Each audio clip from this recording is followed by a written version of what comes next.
Alright guys, I've been working hard on your parts, but I need a little bit of a break, so we're gonna go out, go check out the Jeep here, go for a little drive, and then promise I'm gonna get back on making stuff. I know I owe a lot of you guys a bunch of stuff here, so working as fast as I can, but it's time to have a few minutes of fun here. Let's go. Hey everyone, it's a sunny, snowy day in Metro Detroit. We got a few inches of snow on the ground, and figured it'd be a good time to do a little checkout and drive of my Comanche. It's been a few years since I've done a video. Nothing's really changed other than some tuning, but I'm still the only and first person to 4200 swap an XJ or MJ platform.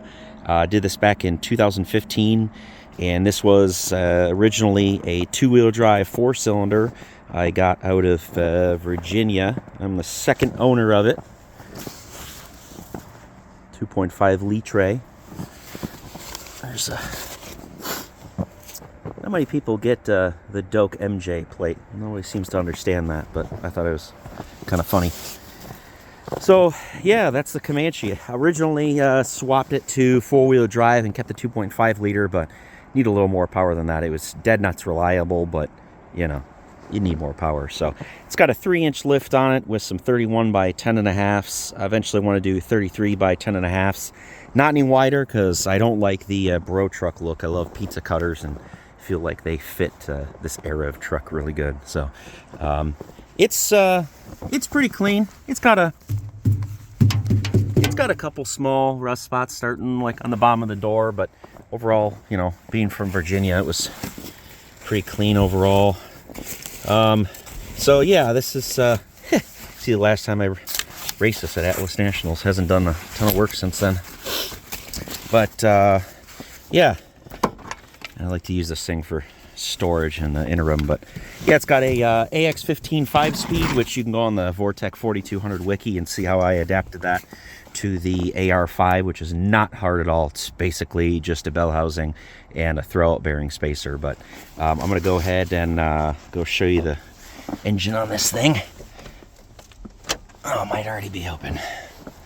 Let's see how many miles are on that thing. Yeah, I haven't driven it much since I've swapped it, so. AX15 NP231 transfer case. Let's get the snow off here.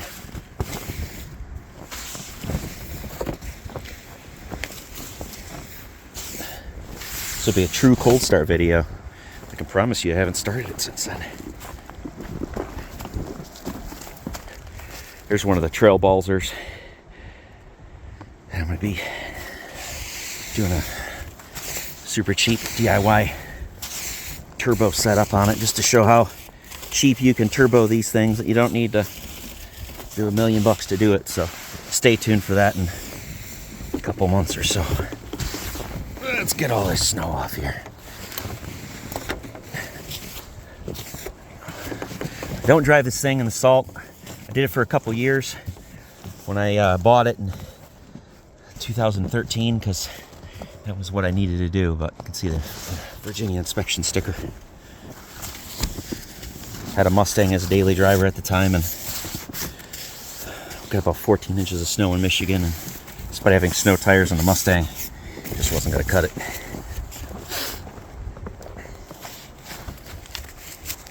So the Jeep got pushed into duty. Excuse my camera work here. Alright. So yeah, here it is. Excuse the hot air intake in the winter. Doesn't bother me at all, but not great for the summer. So yeah, there's a little bit of ghetto stuff going on. I'm in process of swapping to AN lines for fuel. But yeah, there it is. It's a very tall engine. Very, very tall. You basically can't, even with a super low pro oil pan, which you can just barely see down there I made. It's got some axle grease from the U-joint there flung on it. But even with a very low pro oil pan on the thing, it's pretty hard to do this with anything less than a 3-inch lift. So if you're expecting to do this on a stock Cherokee, forget about it. So you can see the throttle body just rubbing the hood here. Had to cut off the cap there. You could do better with a shaved valve cover, and I plan to get this a little more in place and then eventually make some swap mounts for it. These are mounts I made to use the factory Trailblazer mounts, which honestly are way, way, way more reliable than the original Jeep mounts. So got our ghetto battery. This battery is too big to fit in here, which is why it kind of sits like that. So excuse my ghetto-ness. I'm not a $1 million man here, but this is a project of love. It's never going to go to SEMA. Oh, I don't trip all of my stuff. So yeah, there she is. Let's give her a little starty.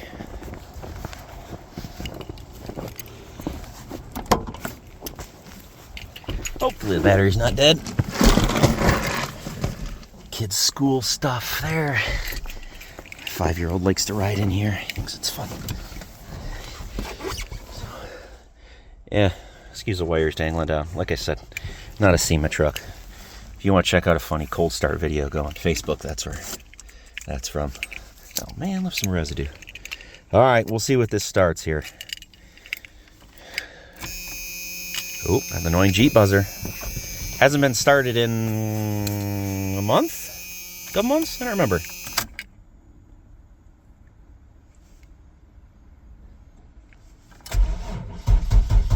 Come on, baby. Woo!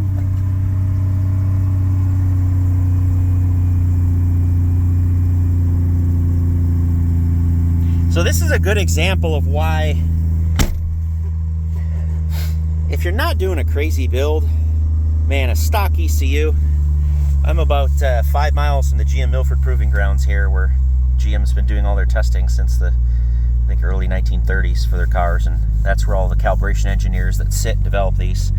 And there's probably maybe 30 people on Earth in the aftermarket spectrum that don't work for an OEM that are going to be as good. I'm not one of them, so don't take me as bragging in that way, but there's not going to be many people that are going to be able to set up a calibration that are going to do cold starts, you know, go up to northern Canada to do cold start testing and fueling air mixtures at, you know, -40 and everything. So if you got an NA swap, man, the factory ECU, just stick with it. It's $100 in credits for HP tuners, super easy to set up.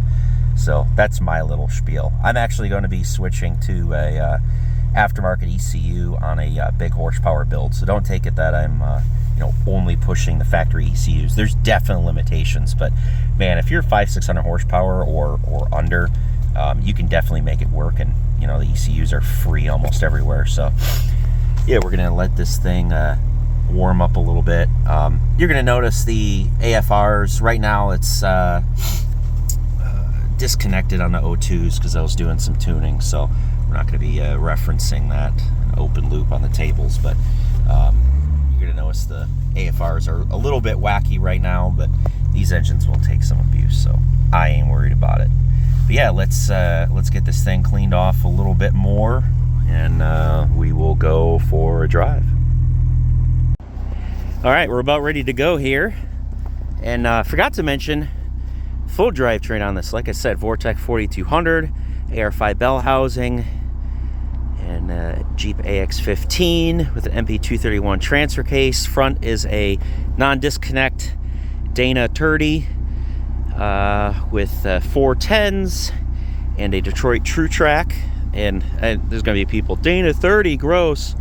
This Jeep with a full tank of gas and my tools in it weighs 3,400 pounds. I have beat this thing senselessly. I have launched this thing in 4-wheel drive on a sticky track, on a drag strip, dumping the clutch, and I haven't broken anything in 10 years. So Dana 30 is not as bad as people say because it's not in a gigantic, heavy, bloated JK. It's in a light little Jeep. So Dana 44, of course, it's better, but it does just fine in this. Out back, I have a Ford 8.8 with a very tightly shimmed limited slip and 410s also. So this thing is pretty darn good in the snow. You can go back and look at some of my pictures on the Vortec 4200 forum. I do race this thing, do ice racing in the winter, which is a total blast. So let's go take this thing for a drive. Do a little back out here.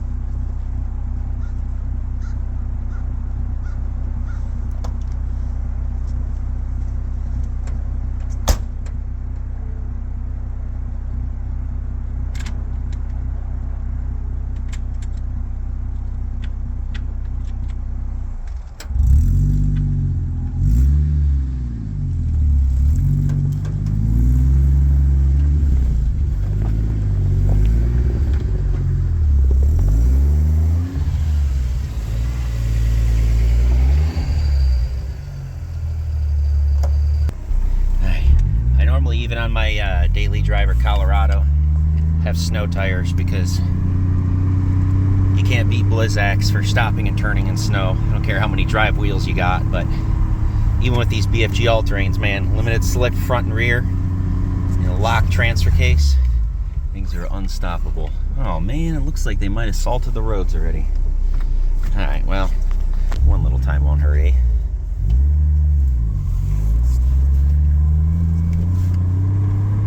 Let's take her out of two-wheel here. No electronic stuff to worry about.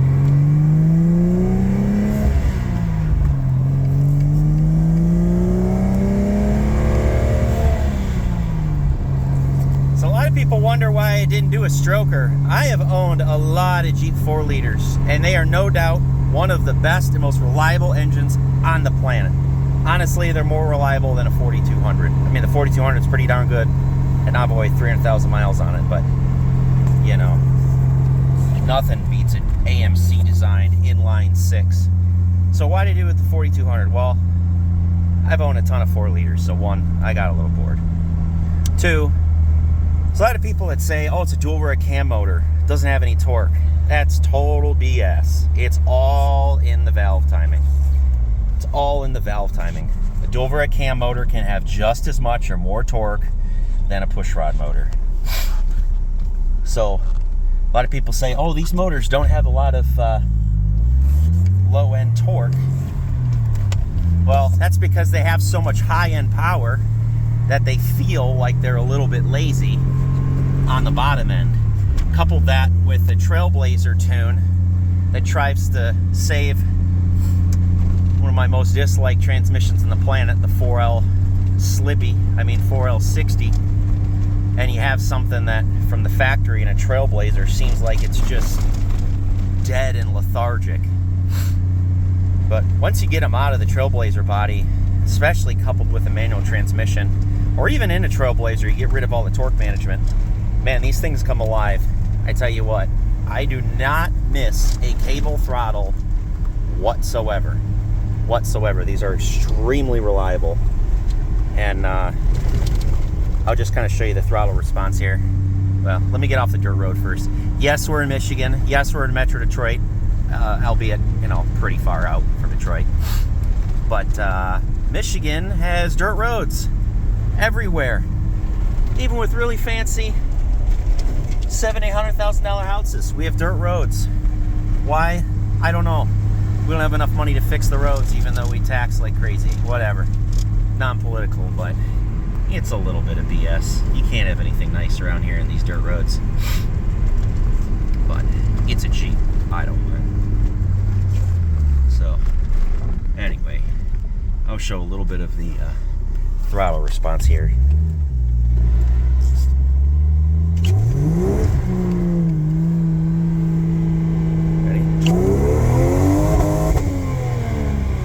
Yeah, there's no problem with throttle response.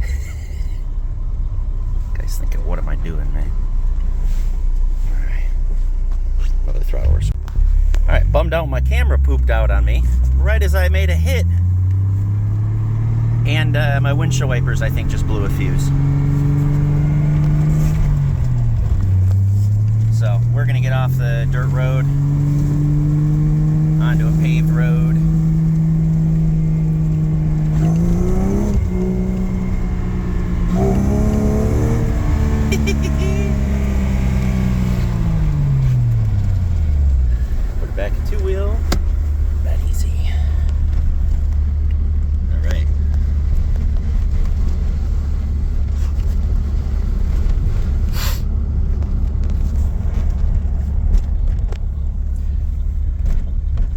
This is why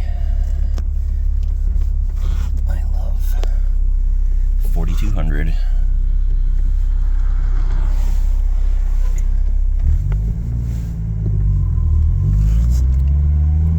Ready for that throttle response?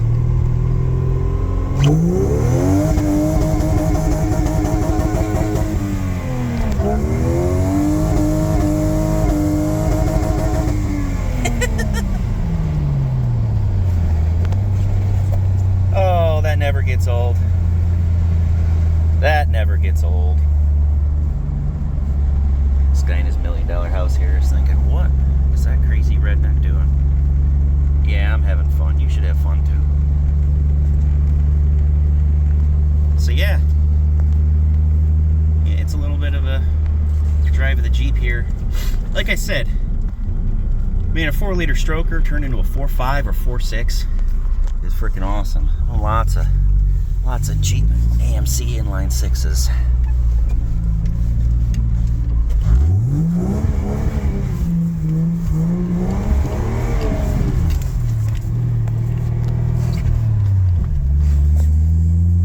But you just cannot beat the high revving nature of these. And the best part is, stock is 275 or 290 horsepower, depending on model year, with a tune. That's on 87 octane. So you can easily get to about 300, maybe 310 at the crank with a 93 octane tune. But even on 87, you don't need to run high octane like a stroker. The best part is you still get pretty good fuel economy. Even in this thing, I can touch 20 miles to the gallon on the freeway if I keep it at a sane speed, but you know, with 410 gears, that doesn't always happen. So let's do another little rip here, eh, bud?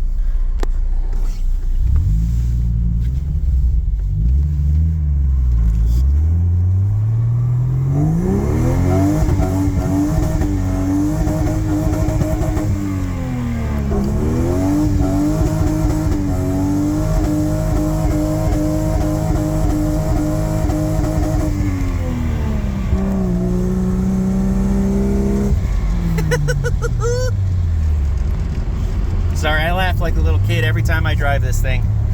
It's just too much fun. Oh man. That's also too, I mean, you got a lighter car, this thing's 3,400 pounds. 300 horsepower can be a lot of fun. Don't get me wrong, my brother's Ventura is gonna be making 700-800 here pretty soon, makes about 600 right now. Plan on building a 4 and 5 cylinder. I can't keep up with Calvin, but you know, I can stand in his shadow. And even an NA motor, man, it's a lot of fun. It's a lot of fun. Let's have a little fun on this roundabout here.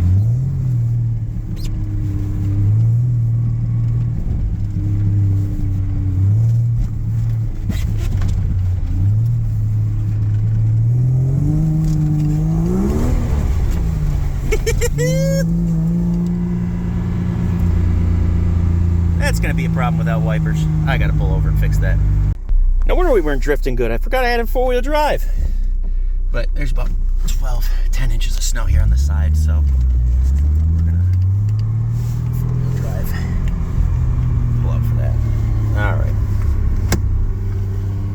2-wheel.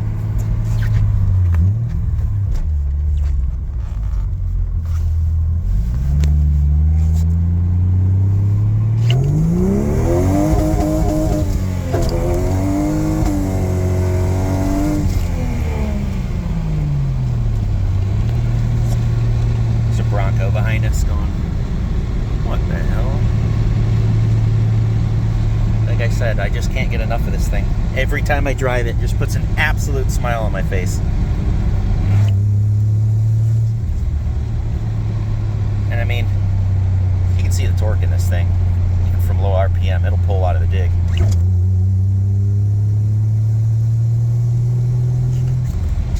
No problem. They are not down in torque. Actually make about 50 more foot-pounds than 4200 does, even at low RPM. And there's the salt. Alright, I'm going to take it easy on the drive back. I got somebody behind me.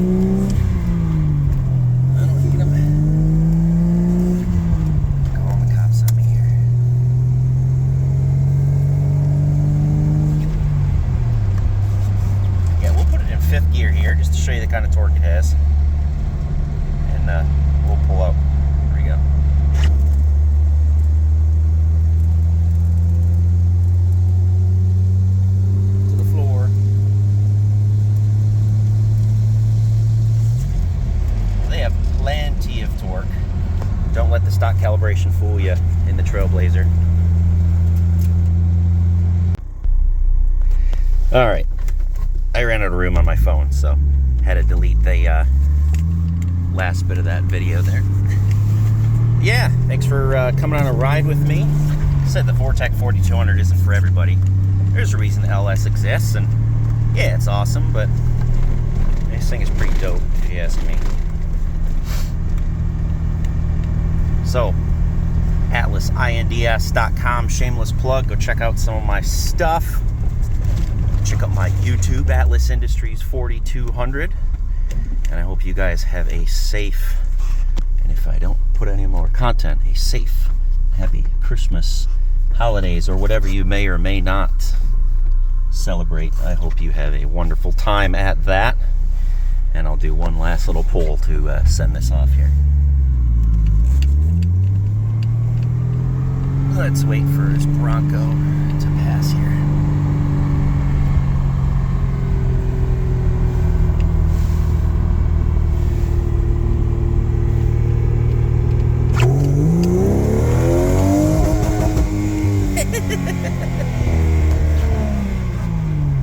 Man, I love that sound.